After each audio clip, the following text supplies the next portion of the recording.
because I told you that our enemies, be it the PLP and the FNM, are working together, creating this Haitian voting bloc to keep them in office while we, the Bahamian people, suffer.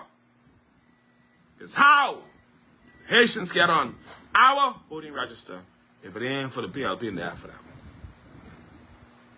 And whoever that crook is in the Parliamentary Registration Department, who needs to be fired. So they need to find out who's in road traffic giving out this driver's license to this person. They need to find out who's in Parliamentary Registrar giving out this voter's card. And we need to fire these people and prosecute them.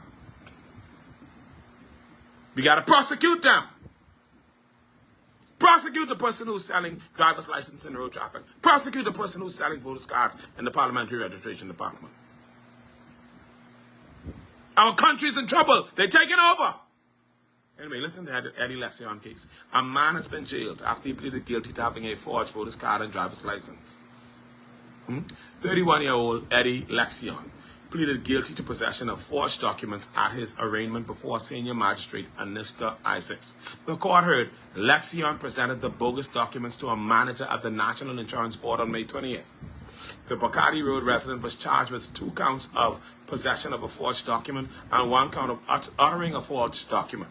He was sentenced to 8 months for having the fake license, 1 year for having a fake voter's card, and 1 year for lying to the NIB worker.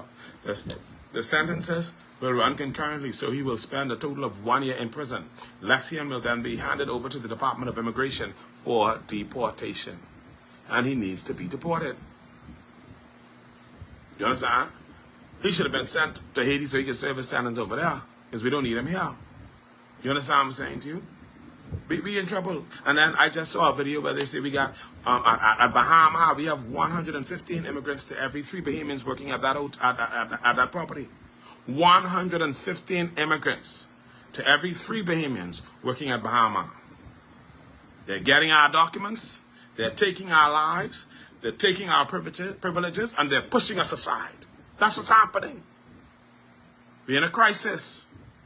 You understand? And then we have these people who are trying to pretend like it's not happening.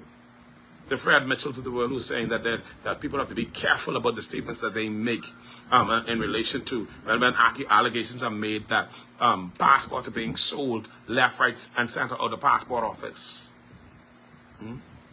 We must ignore the report of someone telling us that in Turks and Caicos we had 17 Haitians show up with Bahamian passports and not one of them can speak a word of English. Not one. We must ignore this. We mustn't pay attention to this. This mustn't be relevant to us. We mustn't be concerned. They were so lost that they required an interpreter, but all of them had passports from an English-speaking country and could not speak a single word of English. How did they get passports from the Bahamas? But we must ignore that. You must pay attention to that. Fred Mitchell say, you didn't see anything. As they build this voting bloc against Bahamians. Bahamians, you better wake up. If you do nothing else, register to vote.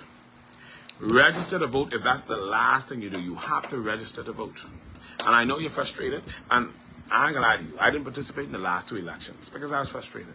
And I know you're frustrated. But right now, more than at any time in our lives, we need to participate in this process. And we need to get these people out of office. And we need to put our voices there and put our votes there against them. I really wish I could have voted in Fox Hill to run Fred Mitchell, but I can't. You understand what I'm saying to you?